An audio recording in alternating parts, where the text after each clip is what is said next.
Hello everyone and welcome to a different kind of video today.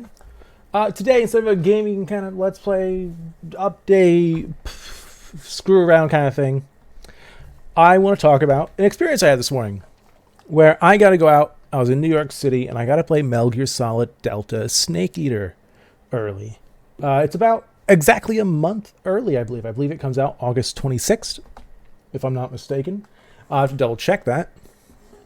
But I was lucky enough to have the time to be able to go out and see this setup they had at the Lightbox Theater showroom. Excuse me, Lightbox showroom is the word.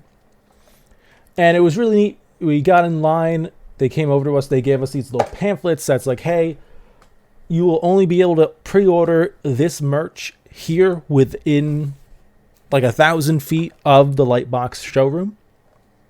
They had things from a jacket, the beret, socks, a fanny pack. I pre-ordered the beret and the socks. I kind of kicked myself for not doing the jacket, but I am more. I mean, what excuse do I have to ever have a beret in my life or get one? This is a perfect excuse. But I go in, I get in line. I have this guy behind me. He's like, this is a line for people who didn't register. And they were advertising this as an event where you can kind of come in. You don't need to register or anything like that. But I think there was a thing to register for playing because last night, which was the 5th, on their social media, they said that the play sessions for today were filled. So I was kind of disappointed in that last night. But when I got there and I was in line, they came over to myself and the gentleman behind me, who I had struck up a conversation with, nice guy. And they asked us if we would want to play. And we said yes. So they gave us a number and a little, like, one of those paper wrist bracelet things. And they told us to go right ahead in. And when you go in, you walk in on the left. They had a display case full of the items that you could pre-order. They had the big Delta logo. And they had a poster signing of the man who made the original Snake Eater poster. The really cool kind of painted one. I did not get a poster. I did not do that. But they had us go ahead to the back of the room where they had, looking at my pictures, it was like the wall. It was a 360-degree room. It was a rectangular room. And all the walls had projections on them of the final boss scene where you fight the boss. With the Star of Bethlehem flowers. In the room, there was a centerpiece. There were lined up along the sides of the room. And in the back of the room was where you would go downstairs or you would leave the exhibit. And as I was in line with the gentleman behind me, we get in there, we get in line as we're making our way toward the back. And you have a bunch of other people in here who are filming, Konami people and other fans who are there for the experience, some dressed up in cosplay as the boss, as Snake. On my way out, I saw a Major Ocelot. And that was really cool. And at the end, I saw people kind of conglomerating in the back left. And sure enough, Snake himself, David Hayter, was there. And I go, oh my God, he's here. And the guy behind me is like, wait, who's here? I'm like, Snake is here. He's like, oh, David's here. I'm like, yeah. And we're like just geeking out together. And it wasn't just David Hayter who was there. Lori Allen was there. She was in full garb of the boss in her white sneaking suit. And that was so cool. When I got up there, I noticed that she had a brace on her leg. She had some crutches. So I was not able to get a photo with Lori Allen, sadly. I got one with David Hayter, which was really cool. Made my day, made my summer, made my year. Thanks, David. And as we were going in, Lori Allen, in her boss voice, told us to go forth and play the game. And we went downstairs and we played the game. So we go down there and they have a whole setup with 4 rows, of monitors set up with PlayStation 5s. They were standard PlayStation 5s, not the Pro. And we had 30 minutes to play the game. We started at the menus, and for myself, I have played Metal Gear Solid 3. I played it not too recently, earlier this year. Again, through the Master Collection, and before that, I played it on Emulation, totally legal. Anyway, we had 30 minutes. I got in, I put my headset on, and I kind of went through the menus at first. And when you log in, when you start the game, you have that classic Metal Gear Solid 3 menu where you have the animation of Snake CQCing a guard, and you can change the colors, invert them, make it speed up, make it slow down, just like in the original. And I don't know if it's going to be like this in the final build, but it took us straight to the menu where it asks you to start. Well, actually, no. It's a new game, continue, that kind of a menu, options. And when you start a new game, it's like, hey, do you like Metal Gear Solid? Do you like Metal Gear Solid 2, 3, 4, Peace Walker, 5? And of course, those 5 and Peace Walker and 4 are new to this menu, as they were not there in the original, obviously, because they had not come out yet. And of course, just like the original, each of those options gives you something. And in the menu, it tells you what it gives you. Some is a face camo, some is a few other things. I don't remember them all. I picked MGS 4, which I believe was a face camo and something else. It was 2 things. There was also an option that says, I love all the Metal Gear games. That was the final option on that screen. After you pick which Metal Gear game that you enjoy, it will ask you, I believe it's the next menu that asks you which control scheme do you want to play with. You have the Legacy, so the controls from the original release of the game, which I'm assuming is the subsistence version, and the new style of control. I picked a new style of control since I am familiar with the old. And I'll tell you, it kind of threw me off. Because to access your menu, your weapons, and your items, it is on the D-pad, left for items, right for weapons. It is odd. It is strange.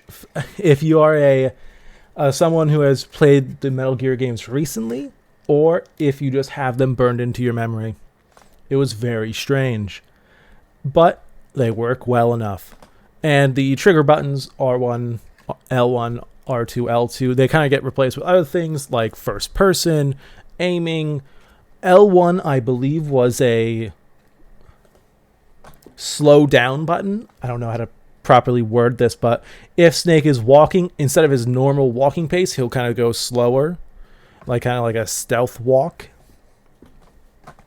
And then L2, I don't recall. Oh, I'm sorry, L2 would be, I don't remember what L2 does. But R2 was then the, swing your arm, punch, and use your item, use your weapon, if you have one equipped. If not, you'll kind of do this hand chop. Now, being on what seemed to be the standard PS5, we were locked at 30 frames per second, it felt like. Being a PC gamer mostly these days, I did feel it, but it was a good 30. I can't complain. There was some interesting latency I was feeling with the left analog stick. I don't know if the dead zone is just really high or there was just some serious input lag going on. It was I shouldn't say serious, but it was noticeable with having Snake move, which I feel like is, I remember that being in the original. I don't remember it being really snappy, maybe MGS 5 was. But that's something I did notice, and I was kind of curious about. Another thing I did notice was that when I went into the menus for graphics, there is a graphics tab. It's unclear if the version that we are on just doesn't have all of the menu options there. I was looking for a performance mode, if that is available or will be available. I did not see one. But again, this version of the game, it's not the full release version from what I understand. So it just may not be there. I do not know if it will be there or will not be there, or if it will only be available to the PlayStation 5 Pro version of the game. One thing that is new to Snake's movement is crouch walking, which feels really good. And it's oh yeah, this should be here. And it kind of also makes me wonder if the enemy AI has been tweaked a little bit to kind of help prevent you from just crouch walking everywhere, or if it will just have a larger drain on your stamina, since you are kind of doing a lot of stuff with your back when you're crouching and moving like that. I did not get to test that or see that. Stamina wasn't really a concern of mine. You could eat items, like I ate a couple mushrooms and my calorie mate that I had already with me. In the menus for the PlayStation 5, you had the Snake versus Monkey, and under it there was a bunch of question marks. So a second mode, I'm guessing that's the Fox Hunt mode, the multiplayer mode, since I highly doubt PlayStation's going to have the Bomberman experience that the Xbox players are going to have. I don't know what PC is going to have. I am really hoping maybe they get lucky and get both, or I can choose. I would like Snake versus Monkey. I'm not a Bomberman person. I didn't have an Xbox growing up. But I would like Snake versus Monkey. If not, I might have to get the PlayStation version as well, since I've already pre-ordered. Speaking of pre-order, if you pre-order the Deluxe Edition or the Sneaking Edition, I forget what it's called, it comes with the bonus outfits for Snake, which include the Peace Walker skin, the battle suit, and a few others. Oh, the crocodile suit, gold, and a few others, I forget. But they were available to us. I took a look at them. They look great. The graphics of the game are phenomenal. It is a gorgeous game. It is Unreal Engine 5, just like Silent Hill 2 is, if I'm not mistaken.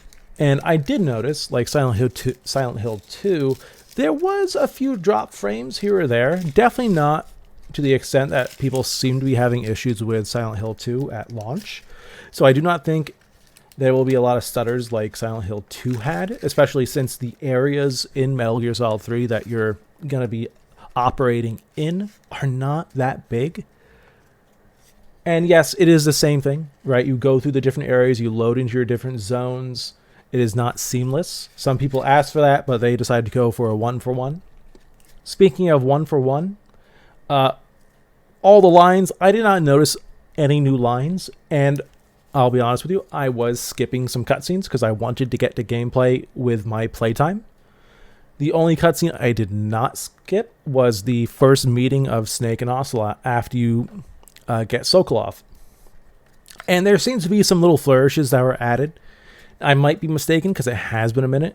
I do not recall in the original Metal Gear Solid 3 seeing the bullet in Ocelot's, I believe it's a Makarov, in Ocelot's Makarov get unjammed, bounce off, and land on the ground. I could be wrong, but I don't remember that.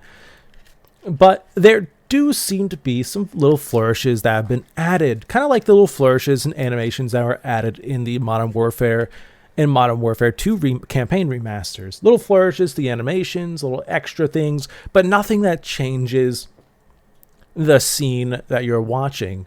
It is very much Metal Gear Solid 3 as you remember it. The lines are the same. The cutscenes play out the exact same way. They're framed the same way, at least from the ones that I saw. During cutscenes as well, you're still able to zoom in.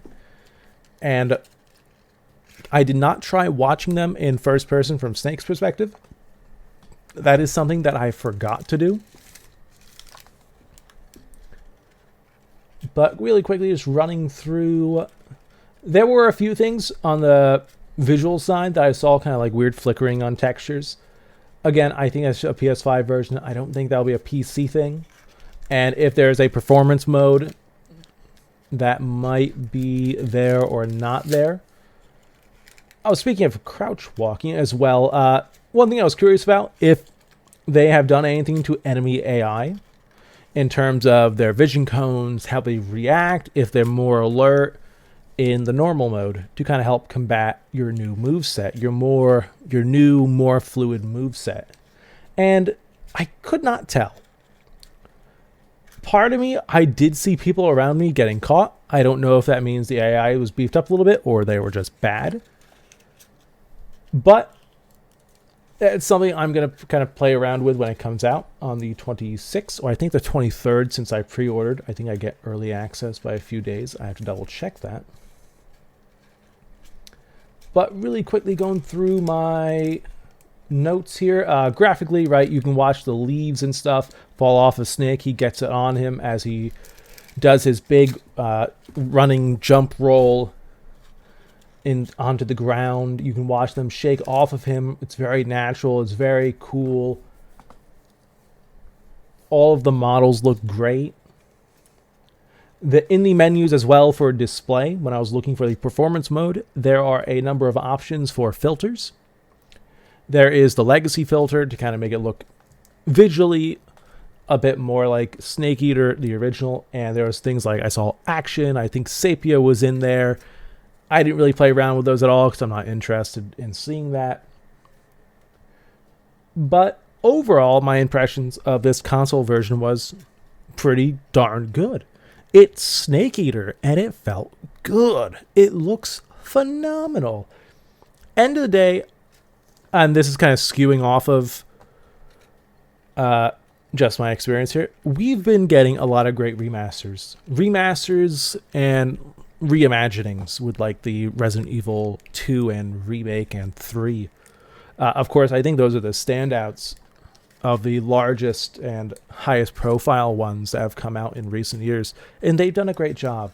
None of them have been one-to-one, and this one seems to be more of a one-to-one remaster, and not quite a reimagining like those games were. And I think in that regard, it nails it. Will some people love that? Yes. Will some people wish they changed some things? I think yeah. Right? I think some areas they might want expanded on because some areas felt small. Like, for example, after you get your backpack, you go into the little swamp with those Russian crocodiles, or what, I forget their actual names, but you know what I'm talking about. You go, and the crocodiles, by the way, look amazing. I also don't remember a crocodile taking 2 grenades to die, but that was a thing. I was kind of blown away. He took a grenade like nothing, and then I had to throw a second one to kill it. You can still throw the beehives on guards, and you can drop them down from trees. Still works just the same. Feels good. And one thing I did notice that I was finding were the little ducks in place of the frogs. I don't know if the frogs are still there, but the ducks are there now. One is in the area with the crocodiles, and then I found another one in the area with the empty log that you can crawl through where you get bug juice before you get to the compound that has Sokolov. The first duck, very visible. It's bright yellow. The second one I just happened upon because I just barely spotted its head. And that's due to the fact that the body was covered in rocks. It was camouflaged to kind of be hidden. And I just happened to spot it. So that's one thing I noticed. They're going to be a little more difficult to find due to that.